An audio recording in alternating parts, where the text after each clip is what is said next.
things that took over some 15 or 20 years ago have flooded in one of these big storms we've had. These ponds are important to not only our community, but the surrounding areas, and we have to do what they say. They control how much water comes out of the ponds, comes back into the ponds from the aquifer that we pump in to keep the pond at a level where we can irrigate. It's all controlled by SWIFT. They did an analysis and walked through. I wasn't there, but I believe they believe we can now remove that littoral shelf or greatly change it so that the water quality in that pond is better. So who would like to start out with answering the question of what's the problem and what's the cause?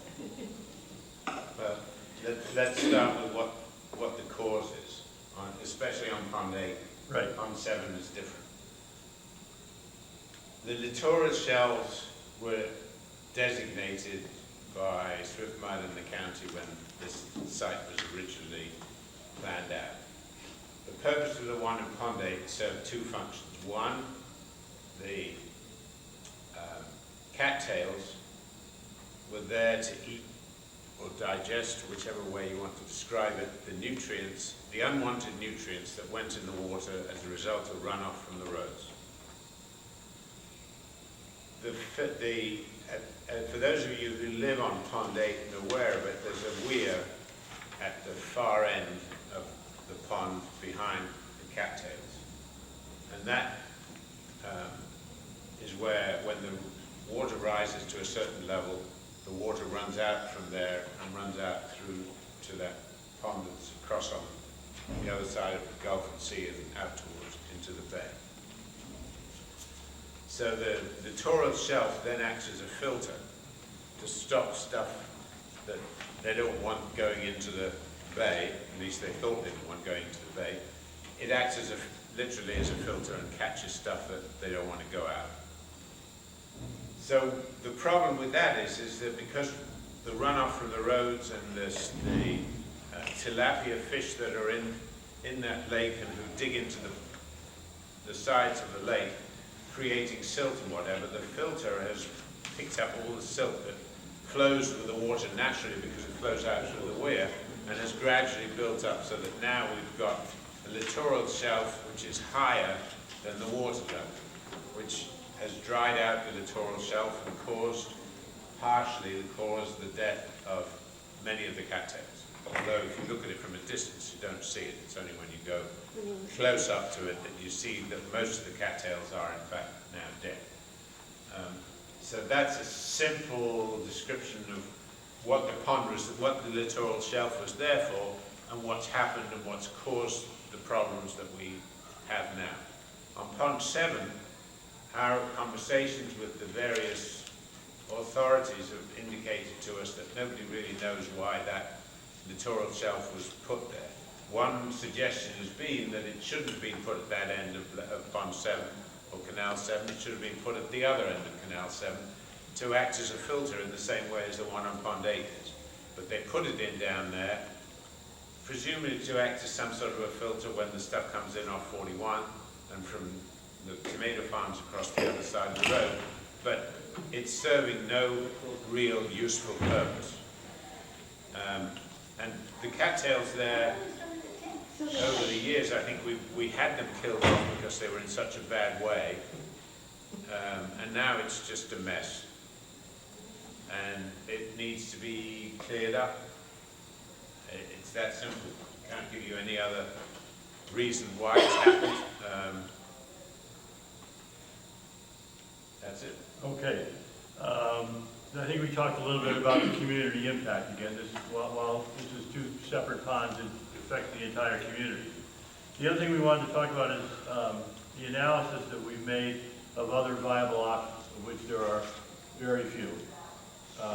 The other alternative to what these fellows are proposing is to bring in a dredge and tear up 2 or 3 yards and have a dredge there to pull all this stuff out, pile it up on the bank, and then truck it out. In a few of the estimates we've gotten from people, that would be a way to do it, but would be considerably more expensive than this. Would entail piling up a huge mountain of sludge and muck on the sides of the pond, and we'd end up a year or two later with this thing under control, hopefully. But it would, what they're talking about, and they'll tell you about it, is a much more viable option to doing that, although it accomplishes somewhat the same thing. We looked all over to find, the pond committee and the board and management has looked high and low to find other contractors who would come in and give us their opinion and a price on doing this. To my knowledge, not one of them has wanted to take this on, and we've been unable to secure any other quotations from companies that are capable of doing this. Two of the engineers that came in looked at it, said they'd get back to us with a quote, and came back and said, we don't want to touch it. Okay, now we'd like you fellows to tell us what you're proposing to do and how you would do it, and the rest of our questions will come following that. So just tell us what you're going to do, what kind of machines you're going to use, what the time frame is, and what you can tell us about how it's going to work. All right, Go ahead. you want to start? Sure. So what we're proposing is actually bringing down a piece of equipment called a hydro rake, which you can think of it as basically a floating backhoe. The hydro raking projects are a big thing in the north, and it's something that we keep our machines running year-round doing. So this floating backhoe is actually going to come into the pond and make a pass with its rake and scrape out about 6 inches at a time.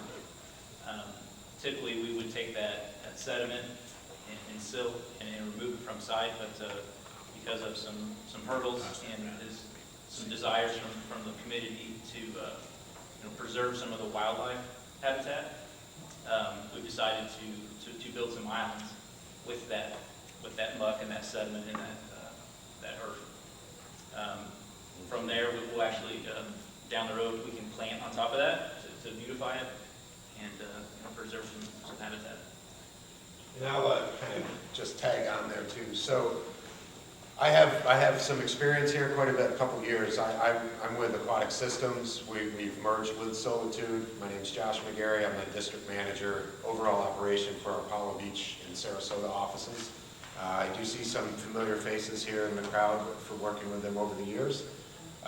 So just to add to that, I'm well aware of all the issues with Pond 8 over the many years and Canal 7. So what's happening is these siltation is continuing to build up. So you're losing the volume of that original volume that littoral shelf was designed for. So our goal here is to strip the root mass, get with the first pass, as Nick said, that hydro rake will strip the root mass, get the cattails out by the root. That will take, a lot of silt out with it, and then we would be making more passes and taking about 6 inches out at a time. So you're restoring volume. Now, the hurdles we run into with typically if you just come in and dredge, A, cost, B, is you got to do something with that silt if you remove it from site, and that comes with permits for hazmat, things like that, because it could potentially hold, metals and things like that. So there's another cost on that, and plus you have this huge mound, killing grass and things like that. Really, that's a logistical nightmare. So we've been putting our heads together, and along with Jeff Casanelli, our mechanical director, and we figured we would help restore the volume. We wouldn't have to get the silt and the material off-site, but what we would do is create an island, basically, within the littoral shelf, but you would have a canal on each side around it. And what we would do is we would use that as a pile site, but once it's done, we would cover it with basically erosion restoration material so that it wouldn't go back out into the site. And you can plant into that material as well. So that would hold its shape, and then we would plant native plants in there to kind of have a beautified area, and we would also be maintaining that area, you know, in perpetuity, so as part of our program. So, yeah, that's kind of in a nutshell what we're looking at. We're very confident in this program, and we're, you know, happy to answer any questions. How many of these machines do you have operating in the United States? There's 6. So when you bring this one down, is it going to stay in this area? That is the plan, I'm- yes. I'm hoping, and we've talked to the committee about this, we hope to do some marketing along with this project. And I think along with that, we'll be able to, you know, highlight your community and highlight our hydro rate, and hopefully keep the rate here for it. So when you leave, should I? Go ahead. You want to take back, you know how I am. Go ahead. Okay. So, Just speak up a bit, Mike. okay, so how long will this island and the drench size will last after you're done? Like with the next torrent, wash it all back out, or what is, how So- is the solution? to So with the erosion restoration material that we're going to use, that's going to contain the island, and so it will not go back out into the area that we removed. That's There's a safe? special material that will hold that. That's same for, it's used for bank restoration all across the nation. So what would be your estimate in the number of years? Our SOX erosion control that we're doing on the banks, we're giving those a 10-year warranty. Most have been in place 20-plus years. Right. So, So you are giving us also a 10-year warranty for this work? That can be a 10-year warranty on that, the restoration material for The whole the the island whole thing's structure. in place. I have a 10-year warranty, okay. So I'm writing this down, by the way. Okay. Originally, I understood that there was going to be a bridge built to go to the island so it could be maintained. Did you see that as being necessary or not? That would be, I mean, that's pretty much for aesthetics. That would be your call, and that's not included in the program. Okay, so that's. So that would be, I just thinking long-term, if I was a resident here, that may be something that you could promote. There would be a nice, you know, native planted area in that island. Could put, you know, Tiki bar. whatever you want to do. That would be And, up to the board and the residents. So, But and that would be an extra cost. That would be You can outside. maintain the island by boat? Oh, absolutely. Yeah, we can, yeah. But if you have to mow it. It's right? not, yeah, you wouldn't know. It Yeah, it would be a mowed area, So it how would be would a you- natural area. Yeah, it seems like here, the weeds outdo the grass as far as growing speed, right? So whatever we plant there is likely to be overtaken. But all this stuff that you rounded up and made an island with contains seeds and maybe partially dead plants, right? Yeah. It's not going to kill them altogether. Things continue to grow. So Understood. they're going to start coming out from underneath. That's included with our maintenance plan, Uh-huh. and we have absolutely no problem doing that, and we're not giving you an additional cost for that. Okay, when you say included, what does that mean? You not Every month, cut them back down? or use herbicide to control the invasive growth, to promote the native growth that we've installed, or native plants that we've installed. Okay. Just like Aquatics is currently doing Yeah. on a monthly basis in all the waterways. So we would just be able to maintain that island. Okay, so that was my question over here. So there will be no additional cost, right? That's correct. Correct.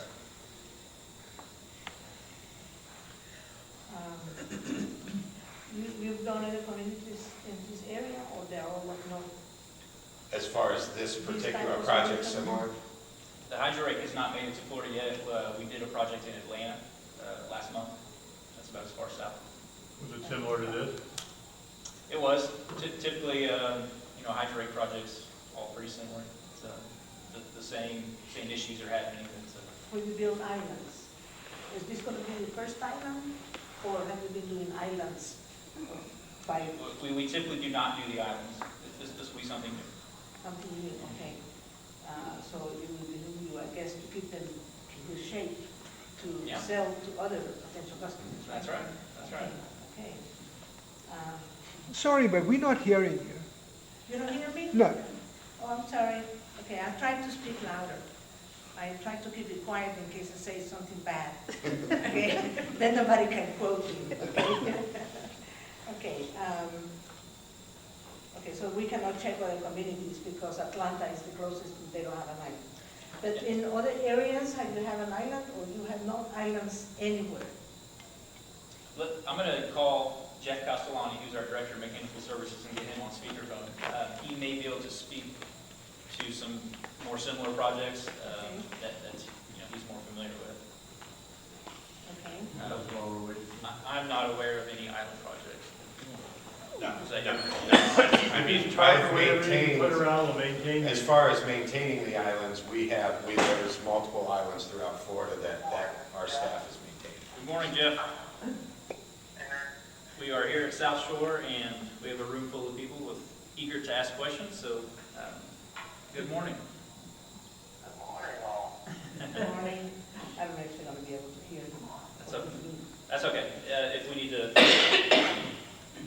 I think her question is, what is the sustainability of this island, in your experience?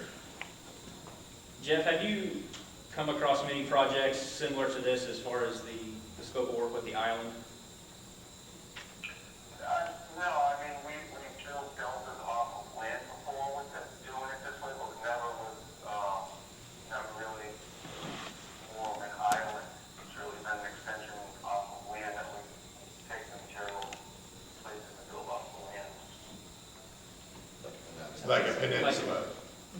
So one of the concerns I have is that a lot of the material is sort of rotted, and you're gonna finish killing it by spraying herbicide. What is gonna keep it from stinking, smelling bad, the area?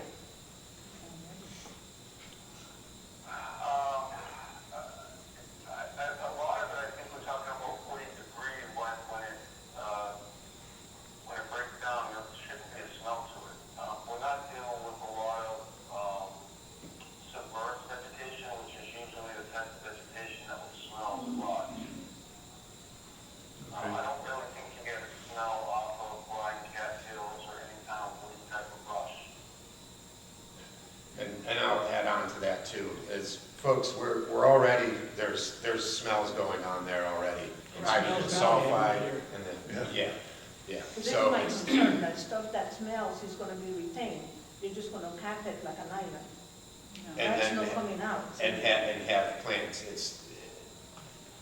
Essentially, it shouldn't, I mean, once we first put the island there, you're probably gonna have some smells, just because we're stirring, we're gonna be removing some of that silt and moving it.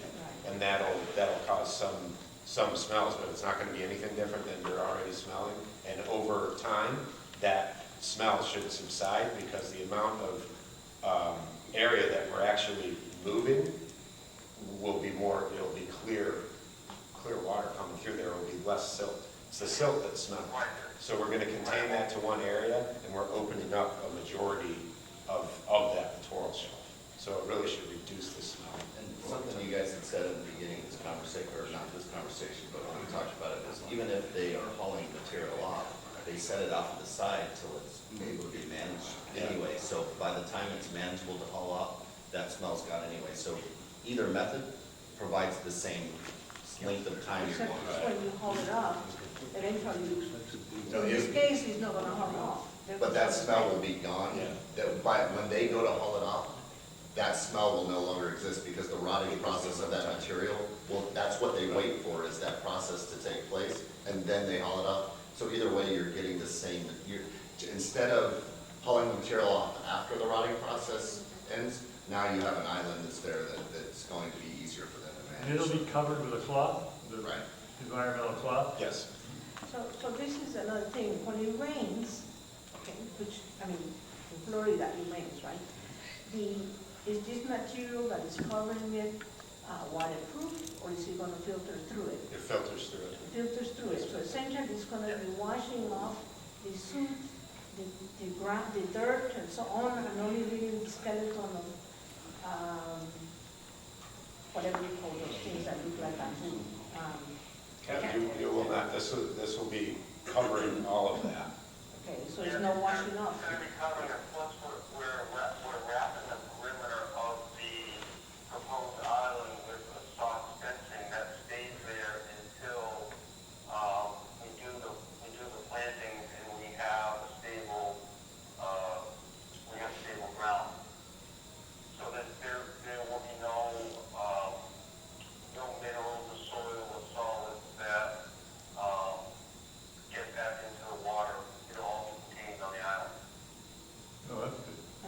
guarantee, right?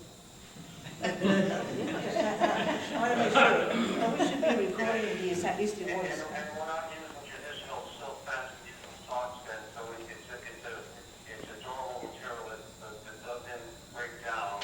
And actually, it's actually more attractive to look at than looking at silk fence. So it's sitting there for a long time, shouldn't be an eyesore. Okay, so you understand that we use the pond water to water our lawns, right? So Yes. the first thing you're going to do when you come in is spray herbicide. So when we take that water after you do the spraying, is that going to go back out to our lawns? Jeff, if I, do you want me to answer this one, Jeff? That's, Yeah, I'll just and I'm sure we'll get to the same thing. When we do the application, it's actually a foliar application, so there isn't actually, there may be some residue that hits the water surface. But it's a foliar application, so we're not treating the water column. So there shouldn't be, any, there shouldn't be enough toxicity in the water that it water your lawn is sensible water. and I'll add on to that. The herbicide we're going to be utilizing is the same herbicide that we use in our monthly treatments here, and it dissolves in the water. It's, as soon as it hits the water, it's dissolved and inactive. So irrigation is not an issue. It's the same herbicide we've been using here month in, month out for the last 5 years. So that irrigation is not an issue. Okay, so I'm going to take your word on that. And if it proves wrong, then we're going to be looking at I'm perfectly sod fine with that. replacement and so on, right? Yeah, I'm 100% comfortable with that because it's the same herbicide that we've used here and we've used all across the state for years. So then we'll get some more. Go ahead. Okay, I talked about the smell already, and it's smelling, continuing to smell, but you're saying it won't. And then if things start to grow from underneath, you're saying it won't, right? Well, things will grow from underneath. There is, a seed source there, but our maintenance will keep that under control. Because once we plant the native plants in there, our goal is to keep that maintained so that we promote that native growth and keep the invasive growth under control. So that would be I don't know through. what the native growth looks like, but a lot of it looks like weeds. Well, we're going to be installing that. We'll be planting it in there, and that would be on a pallet of your choice. Whatever plants we'll give you recommended plants, and then you can choose those. That's down the road. Maggie, purely from a horticultural aspect, the whole point of putting in Florida-friendly vegetation is to help keep the weed growth down. The problem that we have here is that we don't have the right conditions to keep the weed growth down. This is an area where we'll be completely covered in Florida-friendly vegetation, which will help dramatically to keep the weed population down.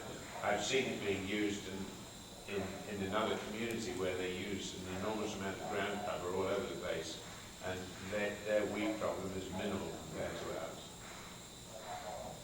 Okay. Anything else? So I guess, since you want to take back over, I'm going to just ask my last one. Do we have the Southwest Florida Water Management District and the Hillsborough County Environment Protection Agencies reviewing what you're proposing, and are they okay with the solution? They are aware of what's going on, and we are getting ready to move into the actual permit stage, based on approval from you that would promote the next stage. I spoke with Courtney Buck yesterday with SwiftMud, and we're setting up a meeting. I'm actually on vacation for the next week, but after I get back, Nick and I are going to be meeting with Courtney. They have all the plans, they have the proposal, they have all the maps that we've given you, and it may be just a small permit modification, but it should not be an issue. So their main reason is they want to make sure that we're not going to impede the volume of the lake, and they want to make sure that in case there's a flood event, or, 100-year storm, 500-year storm, something like that, that it'll be able to function as designed. So, and essentially, we're actually increasing volume here, which is good for you, because where it's at right now, if nothing's done, it's just going to get worse. So, yeah. And I understand if we don't do something and can't use the pond for watering our lawns, we'll have to pay Hillsborough for water to continue to water our lawns, and that can be very expensive, right? So, yeah. But thank you for your patience. Yeah. Thank you all for your Thank you. patience. Okay, Sarah, you got any questions? No. I just have one thing. When I was looking at these maps, I understand you're talking about like a 30-foot canal around this island, more or less. I mean, that's what we're talking about, like 30 feet is, how wide is this? Is this like 3 of these tables. Huh? 3 of these tables. Yeah. So I walked around the lake the other day. We're talking about maybe 6 feet of algae and muck around this proposed island. So you're talking about tremendously opening up the waterways all around this canal. Yes, And all that will be on top of this canal, yes. the island. Why does it need to be 30 feet wide? Basically, to make this work with the amount of material that we're going to be moving and creating the island, that's just how it worked out, yeah. Yeah, it's a calculation of, I mean, I would love to make the island small, but the smaller you make the island, the higher the island's gonna be out of the water. And when we first move the material until it starts to compact, and deteriorate, it'll probably be about 4 feet high, and then I believe that, one of them, I'm estimating will be around 3 feet high, and the other one about 2.5 feet high. That's 2.5 feet above the water. Okay. And we have checked their references, John has done that. Solitude, what you tell them about their, Well, we were given a couple of sheets from Solitude of suggested people to call. Just to give you a little bit of a feeling on my opinion on references. I don't worry too much about references because you'd have to be an idiot to put somebody's name on here that's going to give you a bad reference. Okay? And I'm sure you haven't done that. And I have in my lifetime seen resumes from people that I was asked to interview who gave references of their mother and their sister. And so I look more for the quality of the reference rather than the quality of the comments. We assume that the comments are going to be good, and in fact, everyone that I checked with was very good. The people that I checked with were very happy with Solitude in several different respects. They do a lot more than just this hydro rigging. And so I got a really good feeling for the entire panorama of the services that they provide. I think, and I mentioned this to some of my colleagues the other day, I think the most important thing about references is who you choose to give you a reference. And if those people are quality people, then you know the reference is good. So let me tell you some of the people that I talked with. In the Massachusetts area, I talked with the Massachusetts Department of Conservation and Recreation, which is responsible for all of the waterways within the property owned by the state of Massachusetts, including all of their state parks and different things along that line. Their recommendation was stellar. The other section of the recommendations that I had was from Central Florida, and I'm sure they were given to us because they figured that was closer to us and we'd get some better feelings. Let me read you some names of the people that I talked to. The golf superintendent for the Ritz-Carlton Golf Club in Orlando. The grounds superintendent for the Four Seasons Resort in Orlando. The groundskeeper for the Bay Hill Country Club, which is Arnold Palmer's personal country club. The supervisor for the LPGA courses in Daytona Beach. These are all top-of-the-line organizations. You know, Ritz-Carlton is not going to have a pond with algae in it. It just isn't going to happen.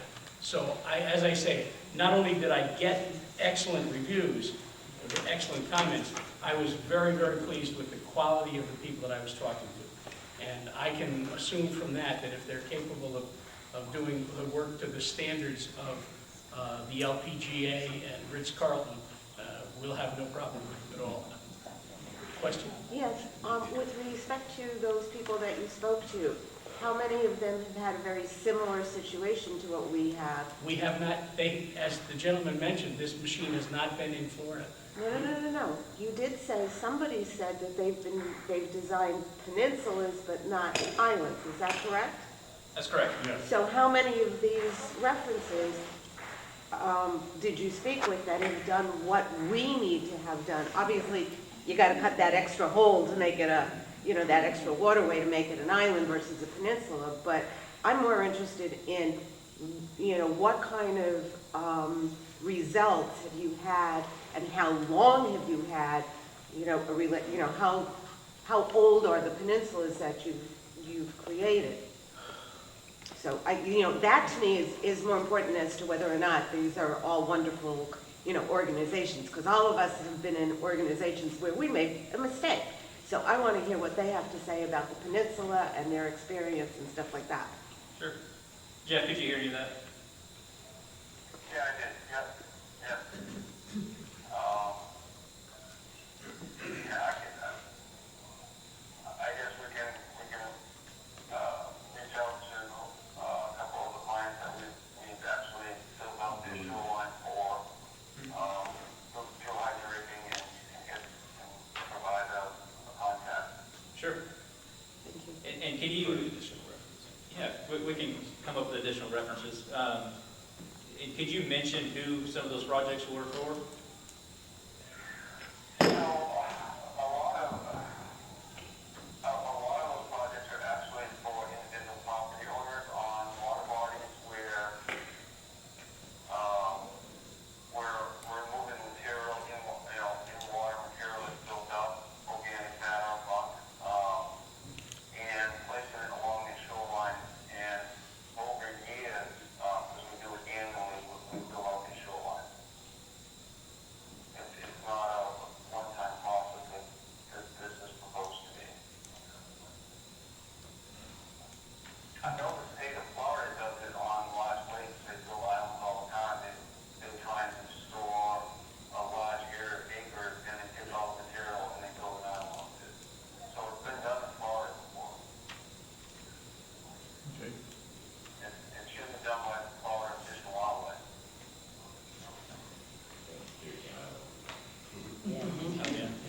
Beer can. I didn't have any comments, by the way, that there was any concern or any problems with not only your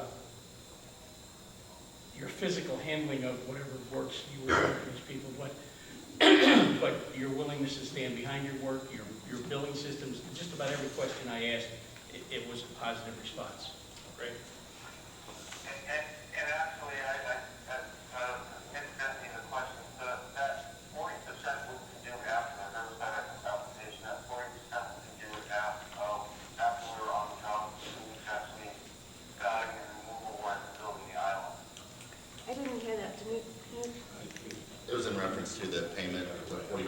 Oh, okay. They were just saying it would take place. Question on the wall. So it's not after the first, practice 55 after the first assault. And how long are you anticipating that the hydro rake will be in the water, working there? We anticipate each pond to take 3 weeks, 21 days on the water. How long is this, how long is this whole thing gonna take, you reckon? We're estimating 21 days per pond. Okay. But, That's just the raking portion. that's the on-water portion. We would do the initial treatments, Yeah.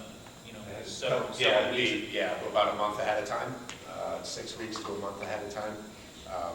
And that won't look any different than what we typically do. We'll just maybe bring in a different machine and, typically we don't treat everything in those littoral shells. So it's just around the perimeter. But that's that. see the machine out there for a day, basically a day or two while we follow up application.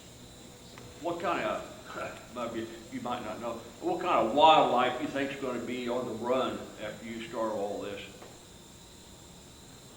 Well, I mean, what you have in there right now. I live right behind this, and I Sure. just, there's gonna be a lot of snakes, there's gonna be a lot of, or do you know, maybe you don't even know, but, Well, there's always a chance, that is some habitat. I'm gonna ship them over to his. Yeah.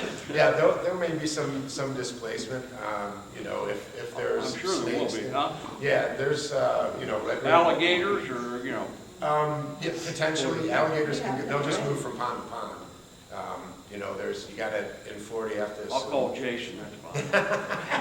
you have to assume that Yeah, there's he'll an take care of alligator it. in every Yeah, sure, pond, yeah. and snakes in every Won't they pond. go down toward the gazebo then? Yeah, they just get out of the way pretty Yeah. much, and, I mean, gators move every night, so they Yeah. go, I don't know how many times. I we've just seen want them. you, okay. Yeah, and, the birds, they'll be displaced, they'll just Yeah, I'm sure they will go be. like Yeah, to the yeah. 1 in 4, or something like The that. habitat will be restored, and they, And then they'll come back. potentially they'll Yeah, come back. okay. Did you have a Actually, question in the you'll back have more there? come back. Yes, when are you gonna start?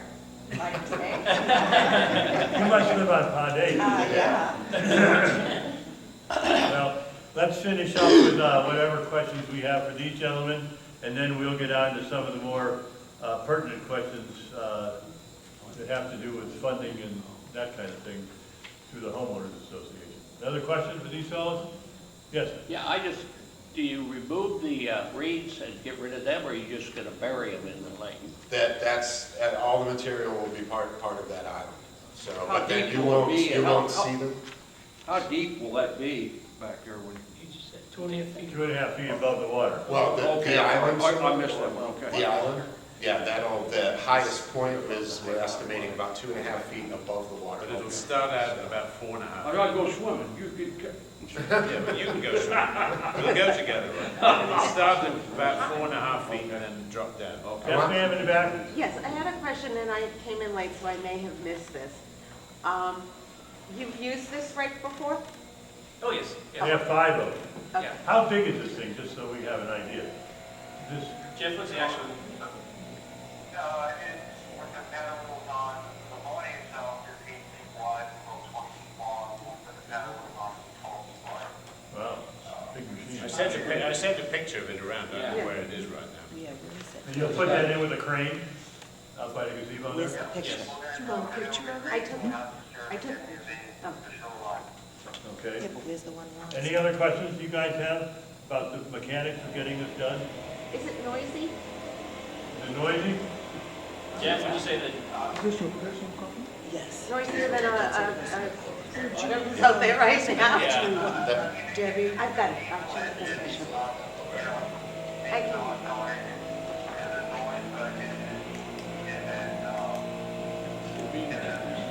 I can't hear It's what not he's as loud. saying. it's not, it's a diesel engine, It's it's a not as diesel loud as engine. that. It's not as loud as that? Okay, thank you.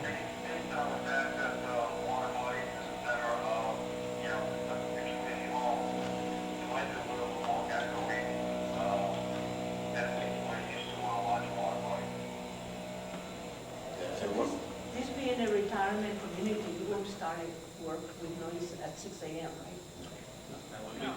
We can stay within a time frame if you prefer. Any other questions? I got one. When you're building this island, have you got like some kind of, something to keep everything in there when you're putting the dirt in there? Do you want And to how are you explain going to the compact it? socks? Yeah, Yes, they sure. have the- So we have a technology, it's an erosion restoration technology that will be surrounding and containing the island, and then actually, this erosion technology will be covering the island as well, so it's Yeah, all I got that, contained. but I mean, how are you compacting all that to work? Because that's still So- stuff. We're also gonna, during this time, we'll have another machine on site, that's called the Moby Track. It's essentially, it's a tracked amphibious vehicle that will be running over, compacting, and moving material. Okay. So, yeah, and that also has a diesel engine, actually very similar diesel Yeah, engine. you're just talking about a backhoe or something that you sat on Pretty the much. float, right? Yeah, just like Yeah, if like you're a yard farming bucket or a compacting. half Yeah, yard. yeah, exactly. I'll show you. Another question. You said that you guarantee or you have a warranty for 10 years on the material that you're using to hold in the island. What happens after that? To hold the Well, silver? we- What you know, happens we after anticipate that? the island will be established by that point, with vegetation on it. They'll, Root structure, things like that help. What if it's not? These erosion socks, if I'm not mistaken, are available on the open market that you can have made or buy and replace them. I mean, people buy them and put them around their lakes, and I've seen them being used. There's a community I went to up north of Tampa, and they've put them around all their ponds to stop the erosion. So you get somebody come in and put some new ones down if they break down. I mean, there's stones If they're inside the theirs, wire wouldn't they mesh, so- guarantee them? If you're putting them up, aren't you going to guarantee them? There's a 10-year warranty on it. yeah, after the 10 years, we could look at establishing. Are there stones involved in, No. No, sir, it's a fabric type material. it goes along the whole outside of the island? Yes. Yeah. And it is being utilized all over. I would think in 10 years, the island would be self-sustaining by then. I would have thought. 10 years. Yes, Yeah. yeah, with what we plan in there, it would be sustained. But there is also a type of sock that it's just stones inside a wire, or chicken wire. There's a type, yeah, that's a rip wrap, but this technology is actually much more durable. Yeah. One more question. In terms of this, how long have you been doing this? Like the peninsulas? How old are your peninsulas? Jeff would have that. Yeah. Jeff's the one that actually. Jeff, when did you start, Jeff, when did you start hydro raking? And how long have I been managing the hydration process? Yes. I've been well, first with the company since 2005, and I actually started, for the first 2 years operating the collecting tower system in hydration. So, and then I went into managing projects. So 2005 to 13 years, And you've had no problem with any of them? 14 years. 14 years? And you've had no problem with any of the peninsulas? No. Have you had any issues with the peninsulas? No, not at all. I mean, and again, usually when we're taking out material, it's to go somewhere other than within the water body or on the shoreline. But I've never had any issues with actually the hydrate process itself and having shoreline erosion because of what we're doing in the water.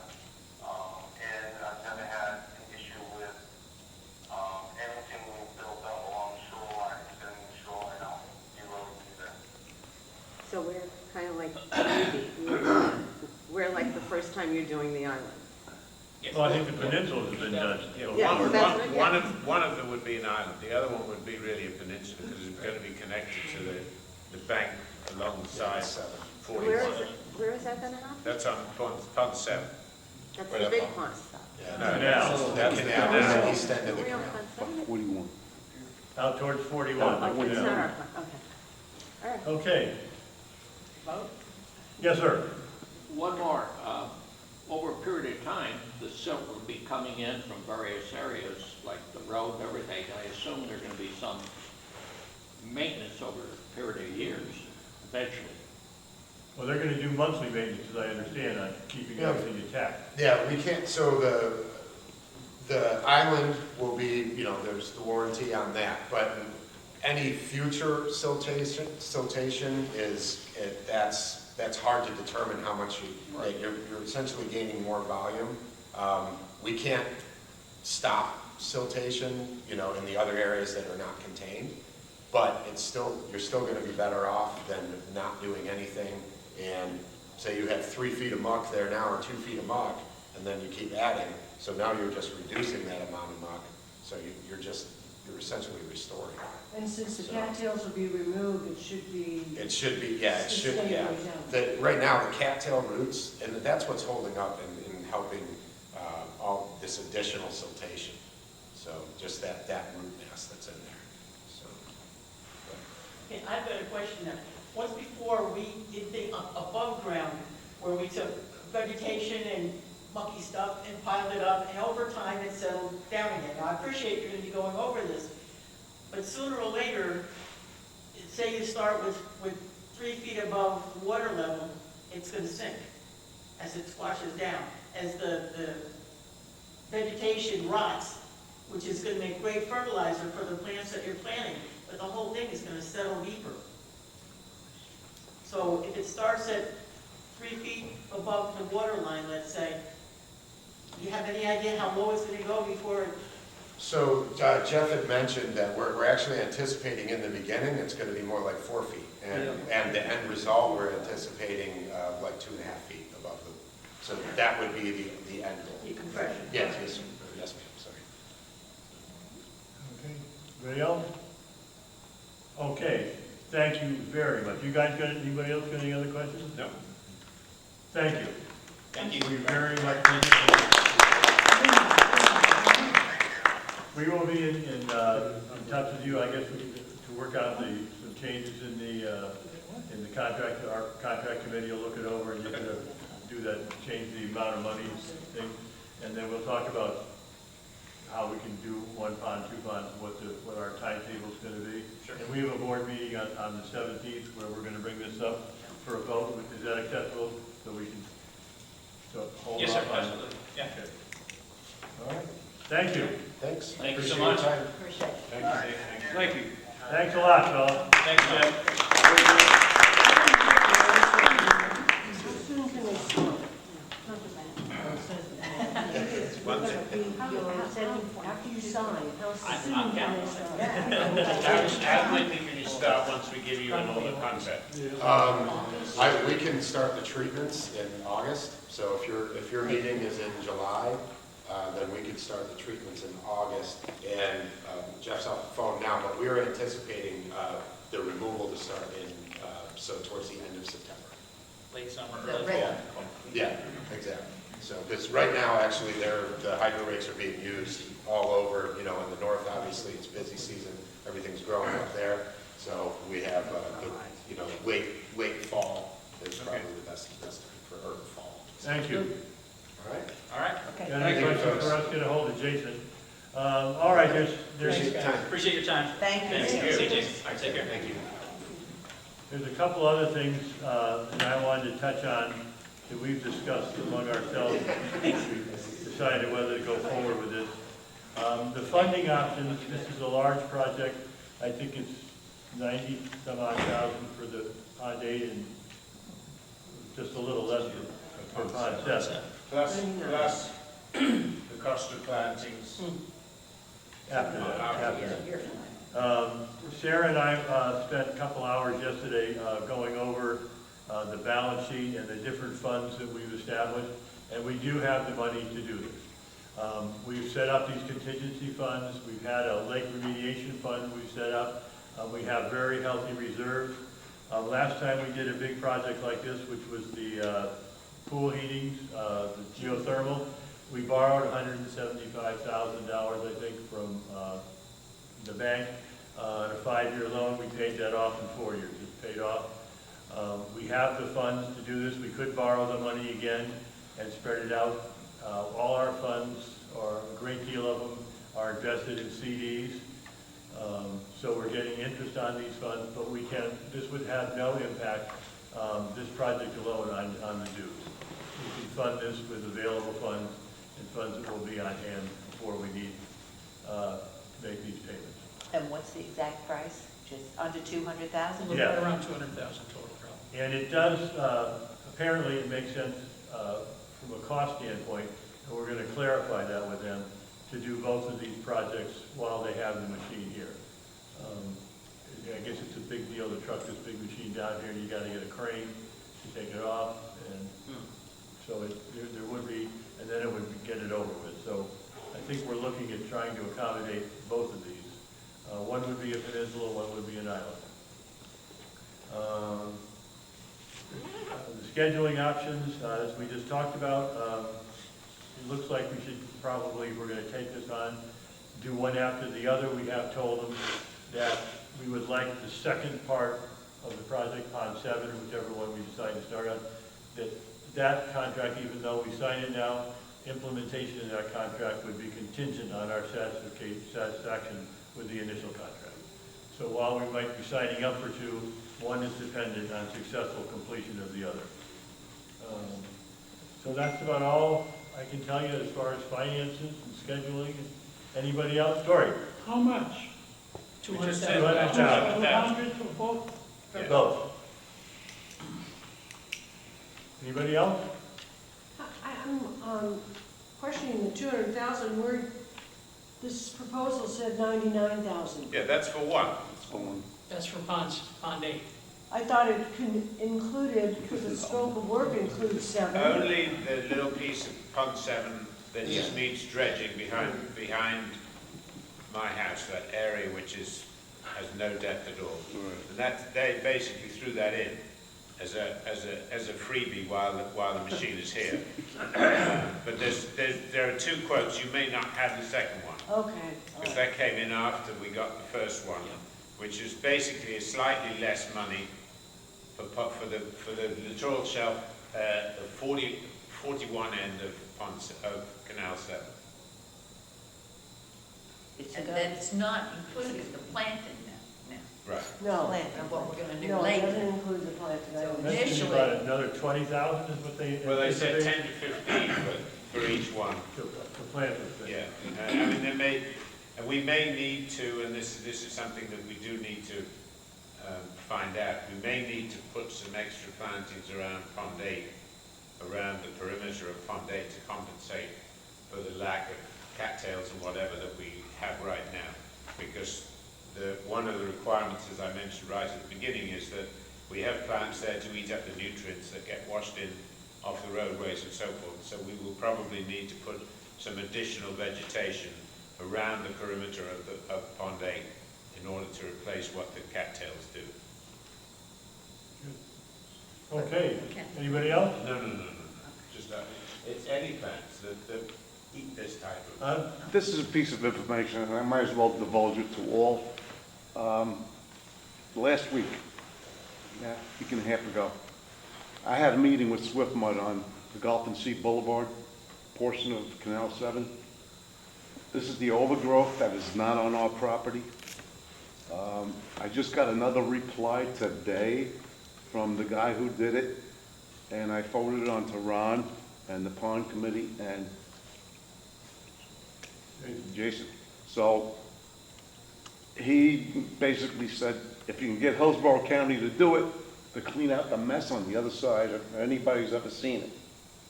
Yeah, I went over the other day. He said, it's aesthetics, and I sort of disagree. It looks like hell. I mean, it's so overgrown. Hopefully that would help with some of the flow from Canal 7. It has nothing to do with this, but I just wanted to let everybody know. I just forwarded that email this morning because I got it. Thank you. Thanks for all the time you guys in the Pond Committee spend on it. It's been a long road. Thank you very much for coming. The workshop is, we'll have another workshop next week on the 10th. Thank you, guys. excellent. So long. Thanks for waiting. You guys came on time. Thanks for waiting. How about the earlier arrival? When was it changed? When was the time changed? Leaky Hut.